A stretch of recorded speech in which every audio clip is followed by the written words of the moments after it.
The Punsters in Parlour Room Punsters. The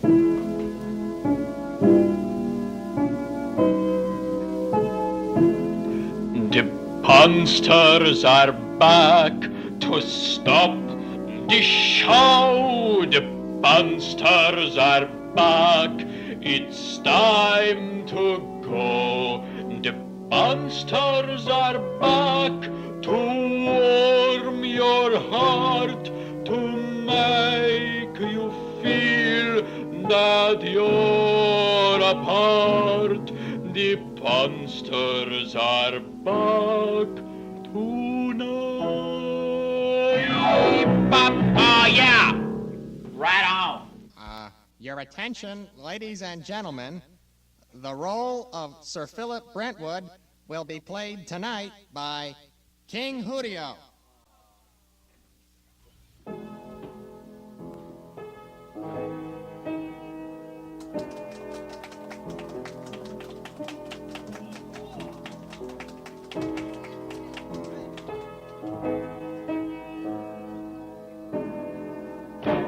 Blast! You'd think for once in his life Sir Philip Brentwood would be on time. But I suppose actors feel they're above that sort of thing, fashionably late and all that. Dear me. Miss Marjorie to see you, sir. Oh, my God!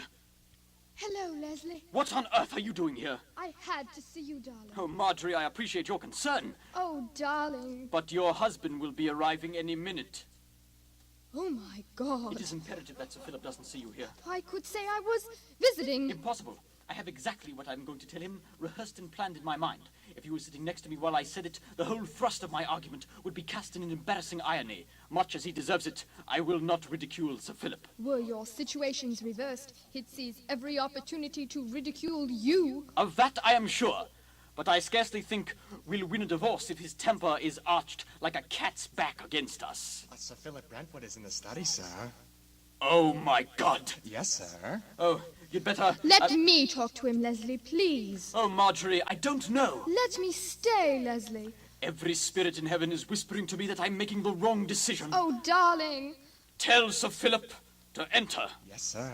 Leslie, I'll sit in this chair. I'll look so serious and I'll be so quiet, he won't even notice I'm here. Marjorie, what are you doing here?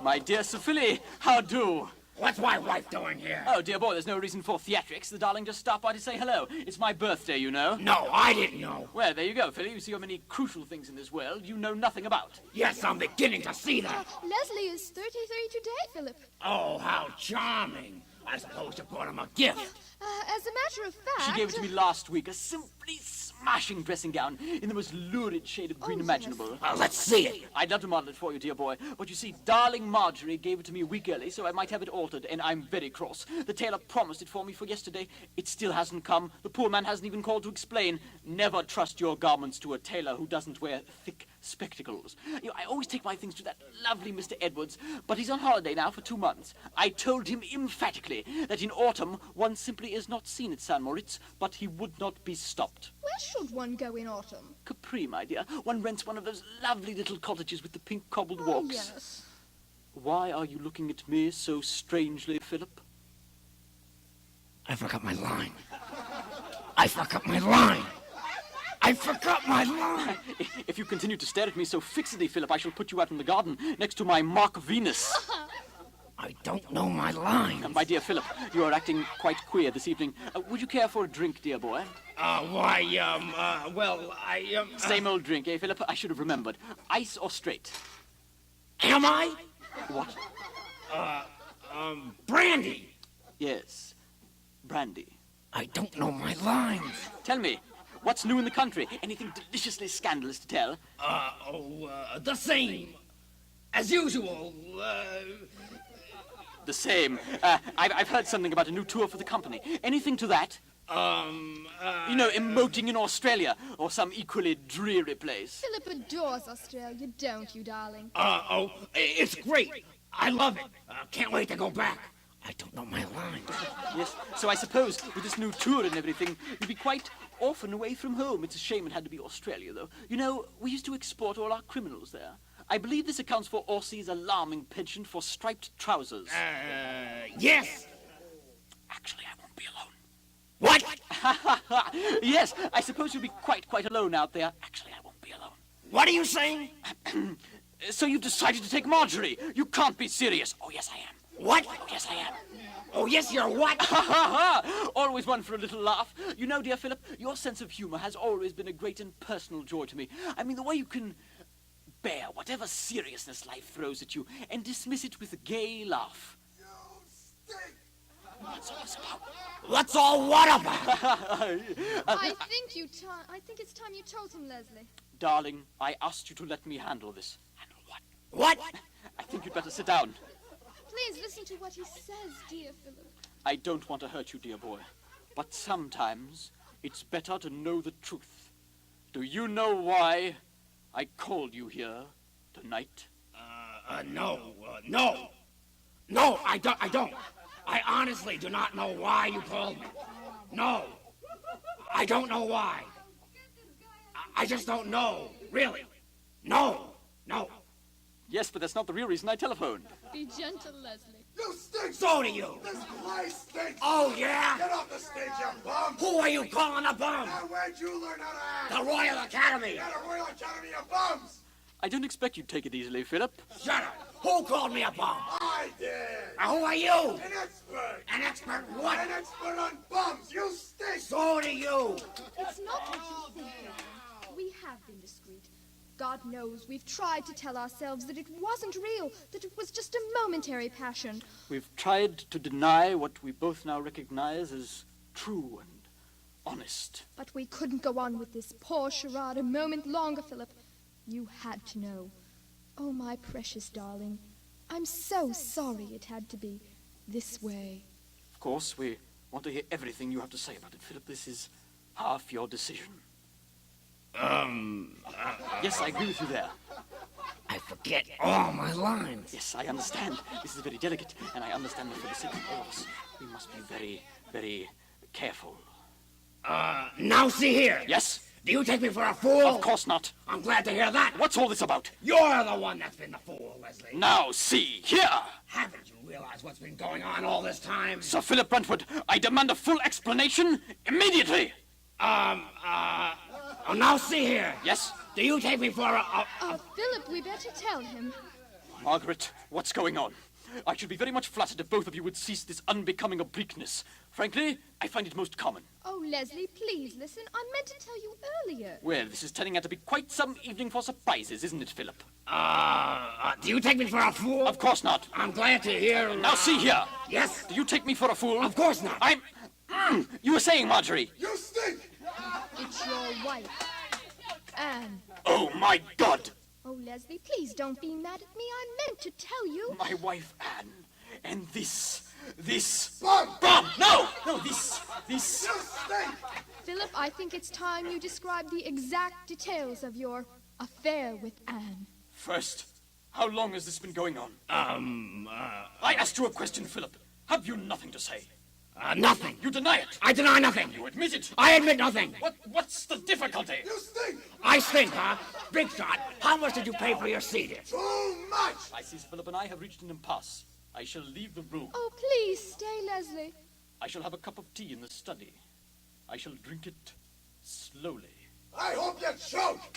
When I return, I will expect that tempers have sufficiently cooled. I'm leaving now. Don't come back, you bum! Basically, it's just you and I, Philip. Oh, darling, we really haven't spoken together in so long. When we were first married, I thought I was the happiest woman in the world. You were playing in Joyful Moment at the Haymarket, and I attended every performance just so I could watch you, like the silliest schoolgirl. And I raced backstage after the show was over, and the doorman always smiled at me, just so I could be with you the instant you were free. Oh, Philip! Drop dead, lady!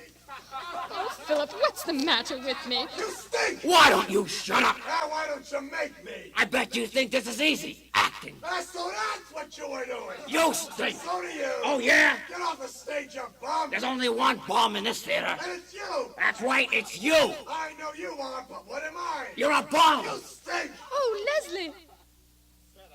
How was your tea? How was your talk? Uneventful. I've had some time to think. Good. We're both in a very difficult situation. Yeah, you both stink!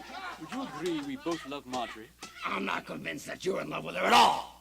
Philip, I came back into this room to speak honestly to you, in good faith, yet you insist on insulting me. Get off the stage! You two don't seem to have much to say. Then shut up! Do you remember, Marjorie, when you watched me play the piano at Richard's party? It was the most beautiful song I've ever heard. I think it stinks! Remembered Love. I wrote the song for a long-forgotten review, and you know, I think it was Philip who first sang it. A sad irony. Almost as sad as your face! You still remember it, Philip. You stink! So do you. Would you play it for me, Leslie?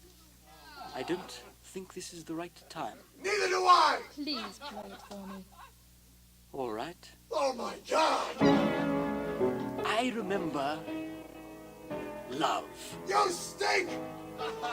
The most precious thing I own Hey, when did you learn to sing the zoo? is that I remember love. This is the worst play I've ever seen in my life! I remember you. So what, you bum? The most precious thing I own Is that your nose or a crowbar?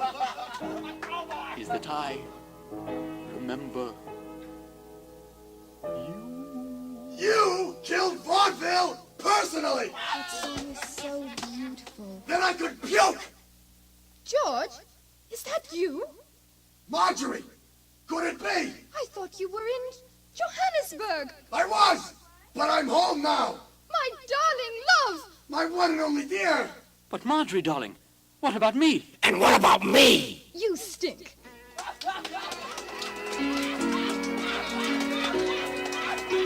Parlour Room Punsters is an authorized transcription of the Australian network's Saucy Aussies program. Second series, originally titled Dumb Pluck Dentists. Good evening.